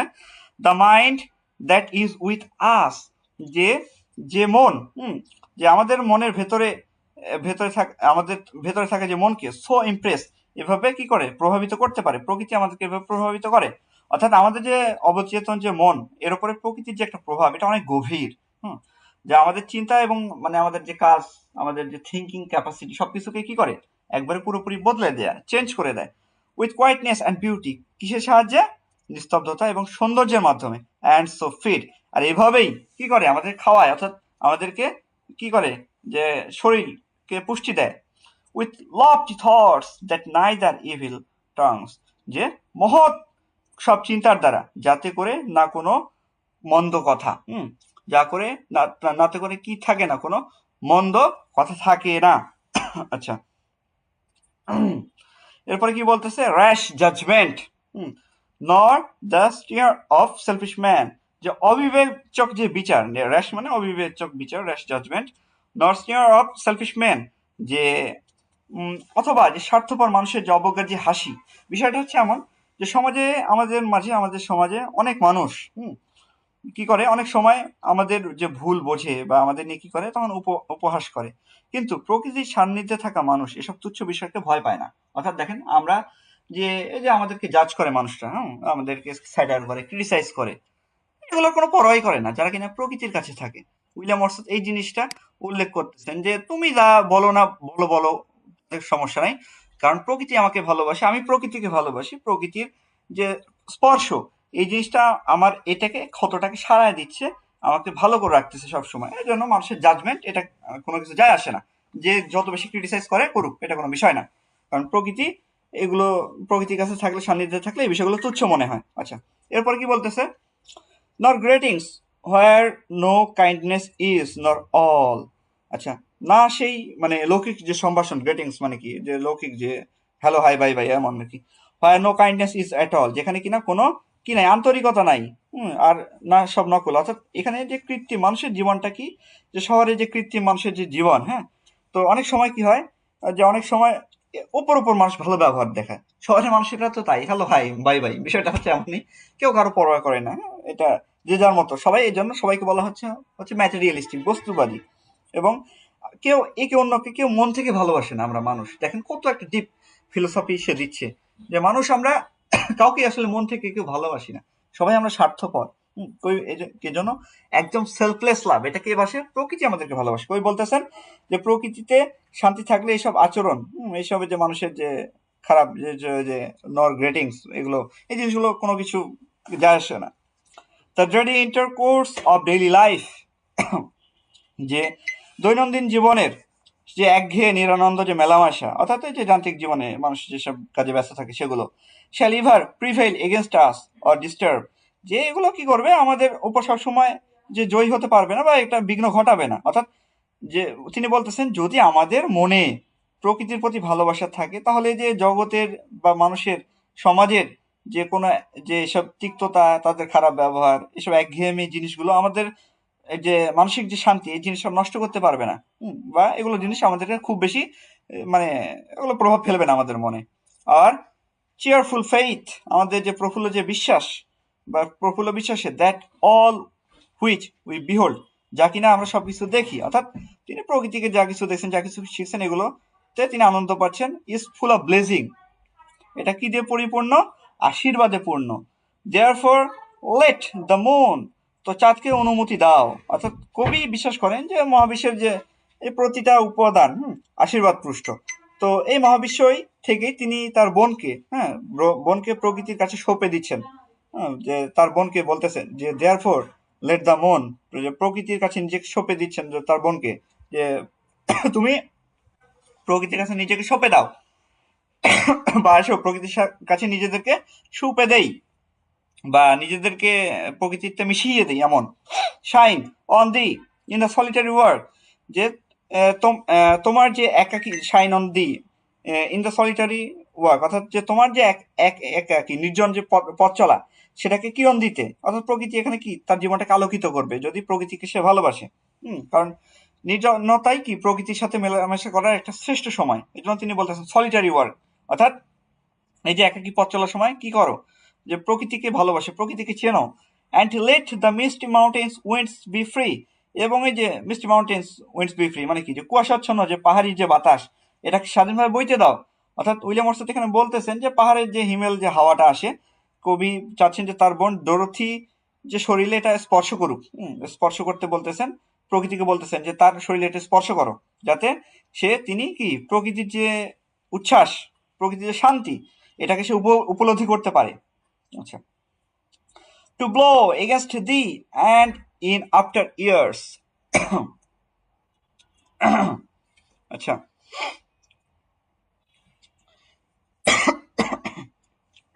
Sorry for the interruption. আচ্ছা, টু ব্লো এগেনস্ট দি, যে টু ব্লো মানে কি? যে তোমার উপর দিয়ে এটা বয়ে যেতে দাও, অ্যান্ড ইন আফটার ইয়ার্স, এবং পরবর্তী বছরগুলোতে। অর্থাৎ কবি ভবিষ্যতের কথা এখানে ভাবতেছেন, যে এখনকার যে তিনি যে ভ্রমণ করলেন, এই যে ভ্রমণ, এটা কয়েক বছর পর ডরথির জীবনে কেমন প্রভাব পড়বে, এটি হচ্ছে তার বর্তমানে মূল ভাবনা। অ্যান্ড ইটস যে ইন আফটার ইয়ার্স, বছরগুলো পরে। আচ্ছা, এরপরে কি বলতেছেন? যে when this wild sketches shall be mature, যখন এই যে মানে ইয়েটা যখন যে উল্লাসগুলো এগুলো পরিণত হবে, অর্থাৎ যখন ডরোথি আরো বেশি তরুণী মানে এখন তো তরুণী, সে যখন মানে একটু বয়স্ক হবে বা অ্যাডাল্টে যাবে, তখন তার এই যে আনন্দ এবং যে এই যে চঞ্চলতা, এই জিনিসটা বর্তমানে আছে, কিন্তু বড় বড় হওয়ার সাথে সাথে, অ্যাডাল্ট হওয়ার সাথে সাথে এই জিনিস চঞ্চলতাটা কি হয়ে যাবে? শ্যাল বি ম্যাচিউর, যখন সে বড় হবে এটা কমে আসবে। ইন্টু এ সোবার প্লিজার, এটি সোবার মানে কি? শান্ত, শান্ত একটা প্লিজারে, মানে শান্তিতে পরিণত হবে। হোয়েন দাই মাইন্ড, তখন তোমার মন কি হবে? Shall B A mansion for all lovely forms, যে হয়ে উঠবে সকল সুন্দর জিনিসের একটা অট্টালিকা বা আবাসস্থল। অর্থাৎ কবি এখানে মানে এটা কল্পনা করতেছেন যে ডরথির মন একটা বিশাল একটা প্রাসাদ হবে, প্রাসাদের মতো, বা এমন একটা হবে যেখানে কিনা প্রকৃতি সব যে সুন্দর যে দৃশ্যগুলো, এটা কি থাকবে? চিরকাল একটা জমা হয়ে থাকবে ওই প্রাসাদে। আর তার মনকে প্রাসাদের সাথে এটা মেটাফরিক্যালি তুলনা করতেছেন। আচ্ছা, এরপরে কি বলতেছে দেখেন, যে thy memory be as a dwelling place, যে তোমার স্মৃতি হয়ে উঠুক একটা আবাসস্থল। কিসের আবাসস্থল? ওই যে স্মৃতিগুলোর আবাসস্থল।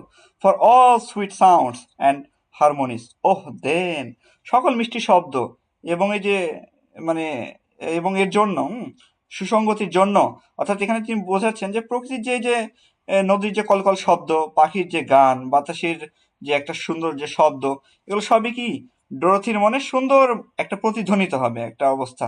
তো যখনই তিনি একা থাকবেন তখন এই সুরগুলো তাকে কি দেবে, তার মনে যে দুঃখ কষ্ট এগুলো ভুলিয়ে দেবে, তাকে সঙ্গ দেবে, অর্থাৎ তার মনটাকে আরো বেশি প্রফুল্ল করে তুলবে। আচ্ছা, এই জিনিসটা তিনি উল্লেখ করতেছেন। If solitude or fear or pain or grief, যদি একাকিত্ব অথবা ভয় অথবা বেদনা অথবা শোক কি করে, শ্যাল বি দাই portion with that healing thoughts, যে তোমার শ্যাল বি দাই পোর্শন, যে তোমার যে ভাগে পড়ে, মানে পোর্শন মানে অংশ, উইথ হোয়াট হিলিং থটস, যে তবে কি এই যে নিরাময়যোগ্য চিন্তার সাথে, অবটেন্ডার জয় উইল্ট দাও রিমেম্বার মি, যে যে কোমল আনন্দের সাথে তুমি কি আমাকে মনে করবে, অর্থাৎ সেই যে দুর্দিনে ডরোথি কেবল যে প্রকৃতিকেই নয় বরং তার যে প্রিয় ভাইকেও, অর্থাৎ ওরসদকে মনে করবেন। এই স্মৃতিটাই ডরোথির মনে এক ধরনের যে একটা কোমল শান্তি এটা বয়ে নিয়ে আসবে, অর্থাৎ ওই যে দুর্দিনে যখন সে থাকবে তখন প্রকৃতিকেই নয় ওরসদকেও তার মনে পড়বে। যেমন কিছুক্ষণ আগে উইলিয়াম ওরসদ বলছে যে প্রকৃতি যদি এগুলো শিক্ষা নাও দিত তবু আমি তোমাকে দেখে উচ্ছ্বাসিত হইতাম, ঠিক তেমনি বর্তমানে তিনি বলতেছেন ডরোথি জায়গায় দাঁড়িয়ে যে ডরোথি এই যে পরের সময়ে যখন তুমি দুঃখ কষ্টে থাকবে, তোমার এগুলো মনে মানে একটু অ্যাডাল্ট হবে, তখন ওই প্রকৃতির যে স্মৃতি এগুলো তো তোমার মনে পড়বে, শুধুমাত্র প্রকৃতির স্মৃতি নয় বরং আমাকেও তোমার মনে পড়বে। তখন কি হবে, তোমার মনে আলাদা একটা শান্তি, কোমল শান্তি বয়ে আসবে।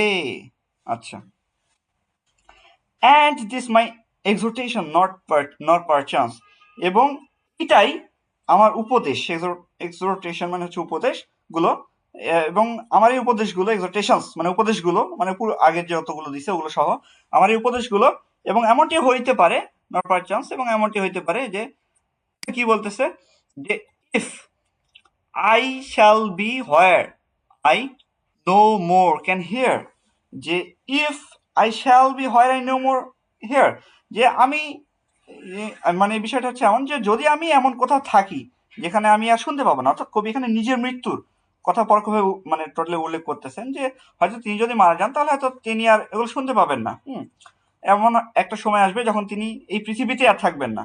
দাই ভয়েস নর ক্যাচ ফর্ম দাই ওয়াইল্ড আইস উইথ গ্লিমস, যে তোমার যে কণ্ঠস্বর, দাই ভয়েস তোমার কণ্ঠস্বর, নর ক্যাচ ফ্রম দাই ওয়াইল্ড আইস দিস গ্লিমস, যে কিংবা তোমার সেই যে চঞ্চল যে চোখ সেটা কি সেটা থেকে ধরতে পারবো না, বা মানে সেই পারবো না সেই আভাস, অর্থাৎ কবি এখানে বোঝাচ্ছেন যে মৃত্যুর পরে কবি আর ডরোথির যে কণ্ঠ এটা তিনি শুনতে পাবেন না, বা ডরোথির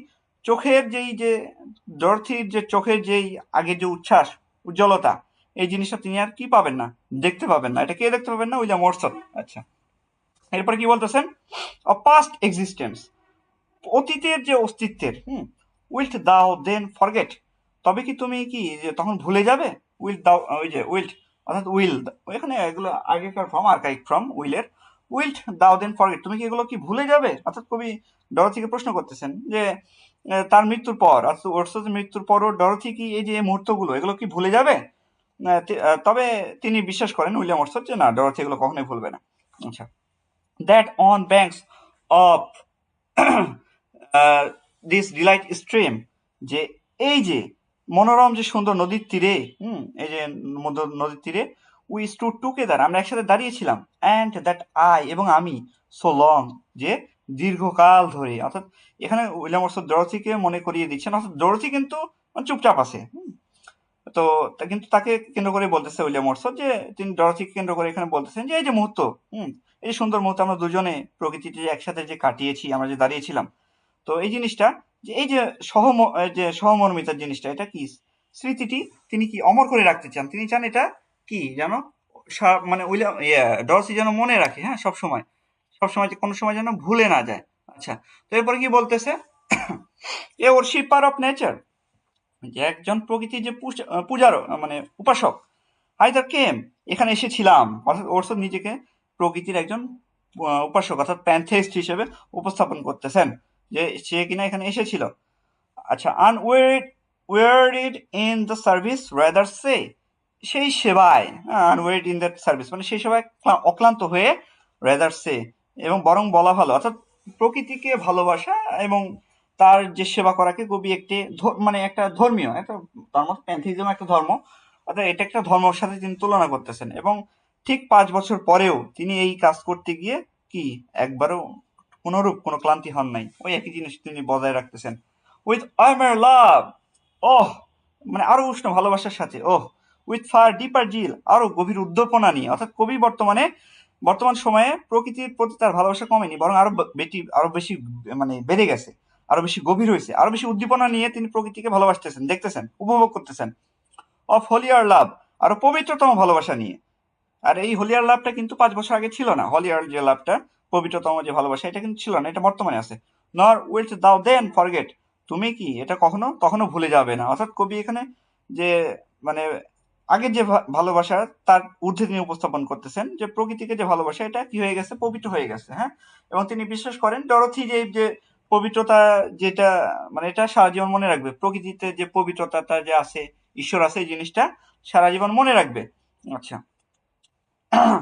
that after many wanderings many years, যে অনেক ঘোরার পরে, অনেক ঘুরে বেড়ানোর পরে, অনেক বছরের পর, আচ্ছা, অফ অ্যাবসেন্স, অনেক অনুপস্থিতির পর, this step Woods and lofty cliffs, এই যে উঁচু বনভূমি এবং এই যে উঁচু যে পাহাড়ের চূড়াগুলো, এগুলো অর্থাৎ 5 বছর পরে অনুপস্থিতি হওয়ার পরেও এই যে প্রকৃতির এই দৃশ্যগুলো এক ফোঁটাও কবির কাছে ম্লান হয় নাই, অর্থাৎ আগের মতোই আছে।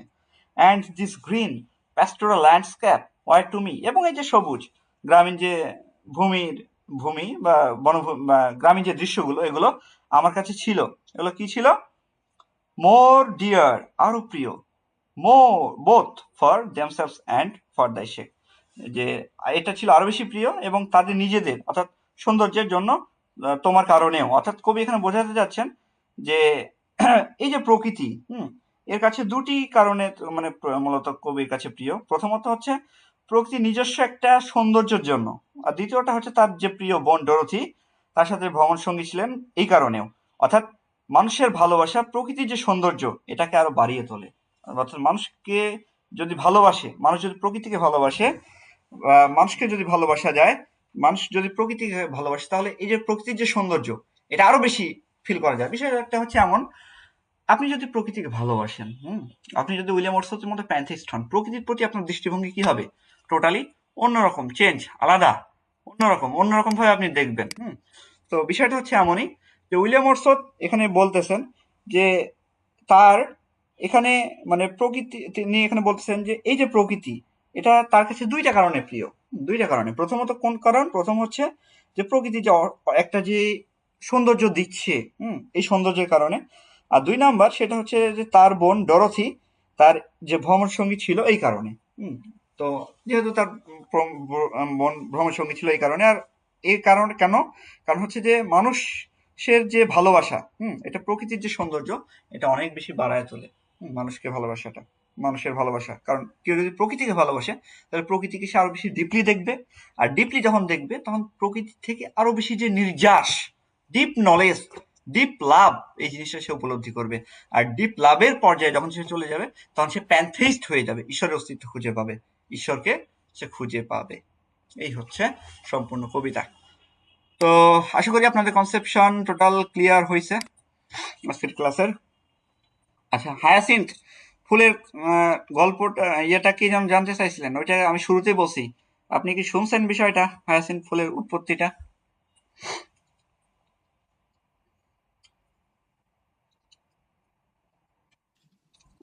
কেউ একজন বলবেন? স্যার আরেকটু বললে ভালো হতো।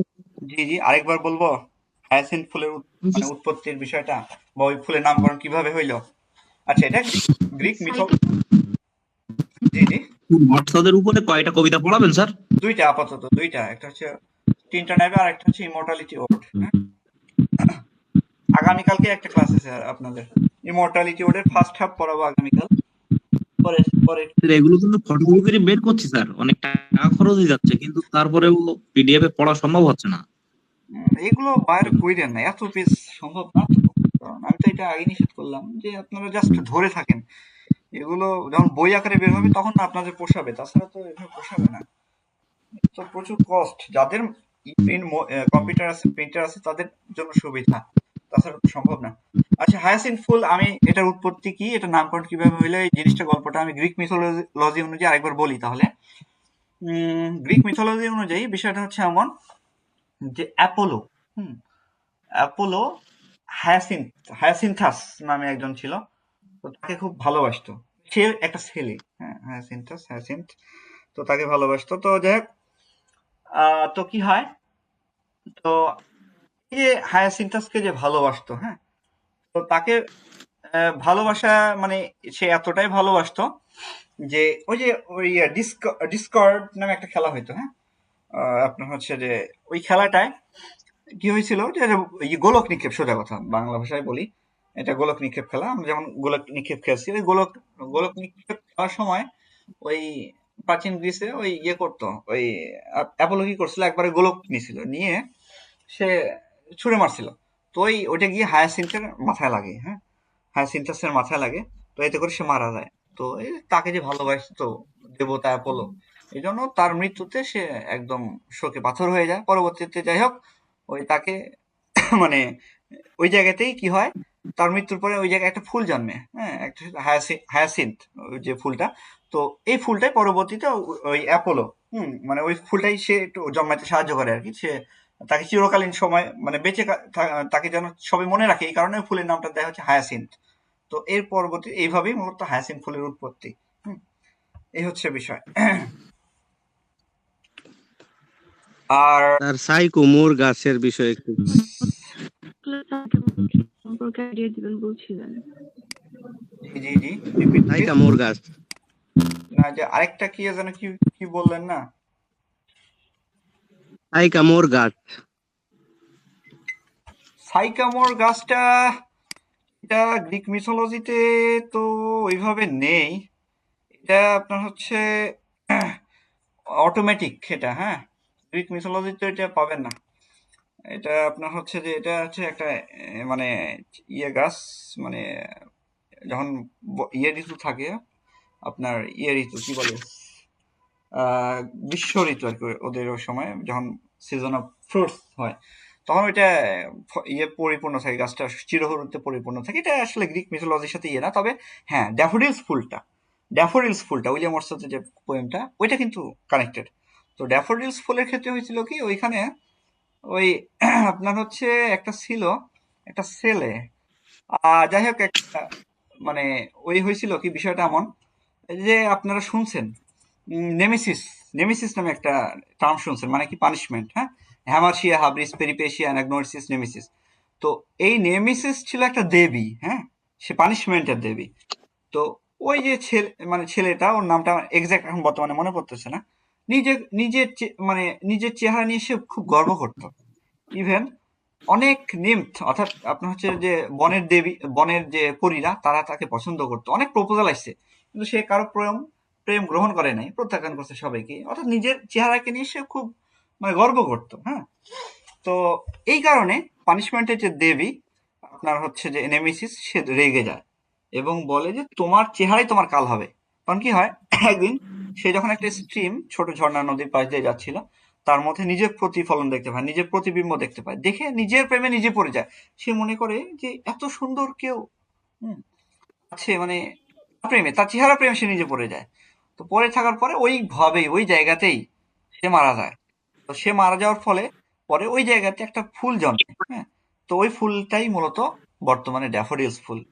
যেমন হচ্ছে ওই যে ছেলেটা যে ছিল, তার জীবনটা হচ্ছে ক্ষণজন্মা, অল্প বয়সে মারা গিয়েছিল, ঠিক তেমনি ড্যাফোডিলস ফুলটা ওই রকমই ক্ষণজন্মা। এটা অল্প সময়ে মারা যায়, মানে নুয়ে পড়ে। এটা শর্ট লিভড ফ্লাওয়ার। এই হচ্ছে বিষয়।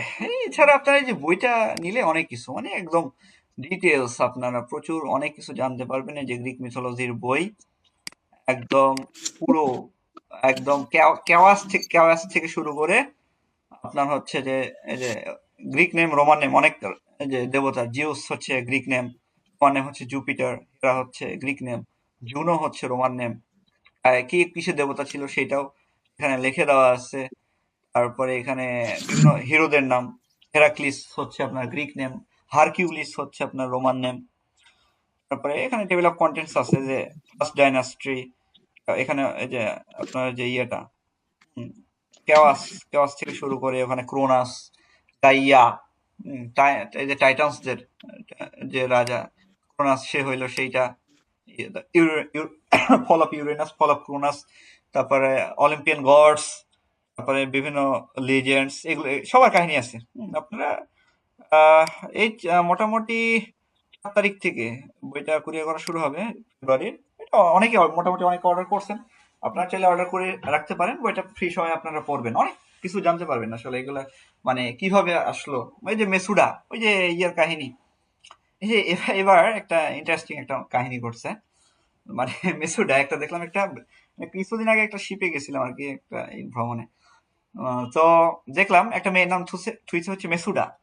তো আমি অবাক হয়ে গেলাম, আচ্ছা বিষয়টা কি। পরে দেখলাম ওনার মায়ের, ওই মেয়েটার মায়ের নাম হচ্ছে লিন্ডা। বুঝতে পারছেন, মানে এতে বোঝা গেল যে ইংলিশের ব্যাকগ্রাউন্ডে। লিন্ডা কোথায় থেকে আসলো, ওই যে ব্রেভ নিউ ওয়ার্ল্ডে। হ্যাঁ, জনের হচ্ছে মায়ের নাম লিন্ডা, আর সে নিজের মেয়ের নাম রাখছে হচ্ছে মেসুডা, যে গর্গন, যার হচ্ছে চুলটা, মানে সে ছিল কিন্তু অনেক সুন্দরী, প্রথমে অনেক মানে সুন্দরী ছিল, যার কারণে পোসাইডন তাকে তার প্রেমে পড়ে যায়। হ্যাঁ, তো যাই হোক পরবর্তীতে পোসাইডন তাকে অ্যাথেনার মন্দিরে রেপ করে। তো যাই হোক, অ্যাথেনার মন্দিরটা কলুষিত হয়ে যায়, অ্যাথেনা এসে অনেক বেশি রেগে যায় এবং তাকে একটা, তার চুলগুলো সাপ বানায় দেয়। এবং এটা আপনারা এই যে ইয়ে থিসিয়াস না, পার্সিয়াসের গল্পে তাকে পাবেন। হ্যাঁ, পার্সিয়াসের মিথে এখানে পাবেন, তার স্টোরিটা পাবেন। মেসুডা কিভাবে সাপে রূপান্তরিত হইলো, তার চুলগুলো, সেগুলো পাবেন এখানে। তো এগুলোই আর কি, এগুলো অনেক গল্প জানতে পারবেন এখানে। প্যারিস হেলেন, বর্তমানে অনেকেই নাম রাখে হেলেন, অনেকে নাম রাখে প্যারিস, এগুলো আর কি ইংলিশের। আমাদের এখানে একটা দোকানের নাম আছে ট্রয়, তা আমার দেখেই বোঝা গেল যে সে হচ্ছে ইংলিশ লিটারেচার স্টুডেন্ট ছিল। তো আসলে মিলে যায়, তো পরে দেখলাম যে হ্যাঁ আসলে তাই। তো যাই হোক, লিটারেচার আসলে করতে হবে, হ্যাঁ ধারণ করতে হবে, ওই জাস্ট এ মনে হয় ভাবে ইংলিশে পুরো ধ্বংস হয়ে গেছিল, এই জন্য ট্রয় নামটা দিয়ে দোকান খুলছে। হ্যাঁ, এরকম অনেক কিছুই আছে, অনেক নাম আসলে কাকতালীয় হবে না, এরা সব জেনে শুনে এইসব নাম দেয়। সবাই এটা আসলে ব্যাকগ্রাউন্ড সবাই জানে। তো তবে এই বইটা পড়লে আপনারা এ টু জেড মানে যা লাগে আর কি সব একদম ক্লিয়ার হয়ে যাবে, পানির মতো ক্লিয়ার হয়ে যাবে, বুঝতে পারবেন যে কি হচ্ছে, সবকিছু ক্লিয়ার হয়ে যাবে। ঠিক আছে, আজকের ক্লাসটা, তার হ্যাঁ আর একটা বলেন বিষয় আর কি, বলেন। এই নিবন্ধনের সার্কুলারটা কবে আসতে পারে? এটা নির্বাচনের পরে, নির্বাচনের পর পর হয়ে যাবে সার্কুলার। ধরে নেন ফেব্রুয়ারির শেষের দিকে, যদি দেশের অবস্থাটা একটু স্থিতিশীল থাকে, স্থিতিশীল না থাকার সম্ভাবনাটাই বেশি, কারণ যে একটা অবস্থা আই হ্যাভ এ প্ল্যান নিয়ে শুরু করছে, কি যে করে আল্লাহ ভালো জানে। মানে এগুলো আর করে এদিকে আবার বিভিন্ন গ্রুপ গুলাতে প্রচার করতেছে সার্কুলারের 45 দিনের মধ্যেই পরীক্ষা নিয়ে যাবে, এ করবে ও করবে, না, তা মানে এরকম একটা তা না, তা রিউমার ছড়াচ্ছে। আসলে বিষয়টা হচ্ছে মানে এতটাও সহজ না। হুম, ওই এত বলবেই, কারণ কোর্স তো ফেল করা লাগবে, তাই না? মানে অরিজিনাল কথাটা বলেই দিলাম যে কোর্স তো ফেল করা লাগবে। হুম, বিষয়টা হচ্ছে দেখেন, এটাই মনে হয় মেইন কারণ। এখানে বিষয়টা হচ্ছে এই যে ধরেন প্রাইমারি যে পরীক্ষাটা হইলো, হ্যাঁ এখানে আমারও একটা অবজেকশন আছে, সেটা হচ্ছে প্রচুর দুর্নীতি হয়েছে, ডিভাইস তো হয়েছেই, প্রশ্ন ফাঁস হয়েছে। এই কারণে একদিক দিয়ে আমি নারাজ, আরেক দিক দিয়ে খুশি যে এই যে ধরেন ম্যাক্সিমাম যারা আমি কাদের দেখলাম কারা বেশি হাইলাইট করতেছে, যারা হচ্ছে কোর্স সেলার, যারা কোর্স অনলাইনে সেল করে। কারণ তাদের এই যে ওই কয়েকদিনে কোর্স তুলতে পারে নাই, বা দেখা যাচ্ছে কি যে কোর্সে অনেকে ভর্তি হয় নাই, অনেকে কোর্স করতো 1 মাসের মধ্যে আর কি প্রিপারেশন নিবো এই যে ভেবে অনেকে ভর্তি হয় নাই। ওই জন্য অনেকে ধরেন, অনেকে আবার বই বার করছিল, বইগুলো গেছে। তো এই কারণে অনেকে হচ্ছে ডিসস্যাটিসফাইড, মানে এক কথায় অসন্তুষ্ট। এই কারণে ওরা ওরা বেশি প্রচারণা চালাচ্ছিল যাতে রেজাল্টটা মানে মানে না দেয়, যেন পরীক্ষাটা পুনরায় বিবেচনা করা হয়। তবে এই দৃষ্টিভঙ্গি থেকে ম্যাক্সিমাম ওরা মানে কোচিং ব্যবসায়ীরা এই ইয়েটা চালাচ্ছিল। আর তবে এখানে দুর্নীতিটা হয়েছে, এটা ঠিক, যে প্রশ্নটা আসলে ফাঁস, পরীক্ষার কয়েক মিনিটের মধ্যে প্রশ্ন পাওয়া গেছে ফেসবুকে, এটা কেমনে সম্ভব? এই জিনিসটা আসলেই আবার, এছাড়া যে পরিমাণে যারা তো ধরা পড়ছে তারা পড়ছেই, আর যারা ধরা পড়ে নাই ডিভাইস পার্টি, তাদের কি হয়েছে? তারা তো চাকরিটা নিয়ে যাচ্ছে, তাহলে কি লাভ হইলো? এই জন্য প্রাইমারি তো রিটেন আনা দরকার, এর পাশাপাশি সাবজেক্টিভ একটা রিটেন আনা দরকার আমার মতে। যে দেখা যাচ্ছে যে যেভাবে এনটিআরসি আগে চলতো, প্রিলি তারপর রিটেন, প্রাইমারিটা শুধুমাত্র প্রিলির উপর ডিপেন্ড করা কোনোভাবে উচিত না, প্রিলি তারপর রিটেন। আর নিয়ম এরকম করা উচিত বাংলাদেশে যে ডিভাইস পার্টি ধরা পড়বে, তার 30 বছরের জেল, অথবা 1 কোটি টাকা জরিমানা, ও জীবনে আর মানে কানে অন্তত কিছু আর নেওয়ার অন্তত কেউ দিতে চাইলে সে জোর করে নিবে না। হ্যাঁ, এইরকম রুলস করা দরকার। হ্যাঁ, বাংলাদেশ আসলে কোনো ইয়ে নেই। ডিভাইস গুলা স্যার এমন ভাবে লাগাইতেছিল, ডাক্তার টেনে বের করতেছিল, মানে একবার কানের অনেক গভীরে প্রবেশ আমি করাইছিল। তো এগুলো দেখে আশ্চর্য হয়ে গেছি, মাথা নষ্ট অবস্থা, কেমনে সম্ভব এগুলো? কিভাবে মানে অপারেশনের মতো একটা মিনি অপারেশন টাইপের। টাকা লাগানো লাগবে এমন একটা অবস্থা হয়ে গেছে। এই ডিভাইস নিয়েও সাহস পাবে না। ওই যে বললাম যে 30 বছরের জেল অথবা 1 কোটি টাকা জরিমানা ধার্য করা লাগবে, বা উভয়টাই করা লাগবে। 30 বছরের জেল প্লাস 1 কোটি টাকা জরিমানা। জীবনেও আর কেউ ওই ডিভাইস নিয়ে মানে অন্তত বলবে দরকার নেই আমার সরকারি চাকরি করার, তো আমি নকল করব না, এরকম রুলস করার দরকার। একটাকে দিলে না, সেই একটা ভাইরাল হবে যে একটা এরকম শাস্তি দেওয়া হয়েছে, তাহলে দেখবে সারা বাংলাদেশ পরে দিন দৃষ্টান্ত হয়ে যাবে একবারে। সারা বাংলাদেশ সোজা হয়ে যাবে। বাংলাদেশকে সোজা করা কোনো বিষয় না, হ্যাঁ, বাঙালিকে সোজা করা কোনো বিষয় না, খালি রুলস লাগবে দুবাইয়ের মতো। বুঝতে পারছেন? এনটিআরসি তে কি যে হবে, এত মানে পে স্কেল প্রস্তাবনা দেখে এখন তো মাথা নষ্ট হয়ে যাবে ডিভাইস ওলাদের। পে স্কেলের প্রস্তাবনাটা দেখে দেখা যাক ইনশাল্লাহ কি যে হয়। ঠিক আছে, আজকের ক্লাস এ পর্যন্ত রাখি, ইনশাল্লাহ আগামীকাল আবার দেখা হচ্ছে। সবাই ভালো থাকবেন। আর কালকে কি 8:30 হবে ক্লাস? জি জি। কালকে কি ক্লাস 8:30 হবে? হ্যাঁ, এখন থেকে 8:30 আপনাদের ক্লাস, মানে নামাজের কারণে 8:30 দেওয়া হয়েছে। অনেকে আসলে নামাজটা মানে একটু ইয়ে করছে না, যে নামাজটা, হ্যাঁ নামাজটা তো অবশ্যই পড়া দরকার, ধর্মকর্ম দুইটাই চালাইতে হবে। তো নামাজের কারণে এখানে 8:30 দেওয়া হচ্ছে। এখন থেকে 8:30 হবে আপনাদের প্রত্যেকটা ক্লাস। পরের যে ফেব্রুয়ারি মাসের যে রুটিনটা দিব, এখানে 8:30 দিব। ঠিক আছে, সবাই ভালো থাকবেন, ইনশাল্লাহ দেখা হচ্ছে আবার নেক্সট ক্লাসে। আসসালামু আলাইকুম, আল্লাহ হাফেজ। জি স্যার, আসসালামু আলাইকুম। ওয়ালাইকুম আসসালাম।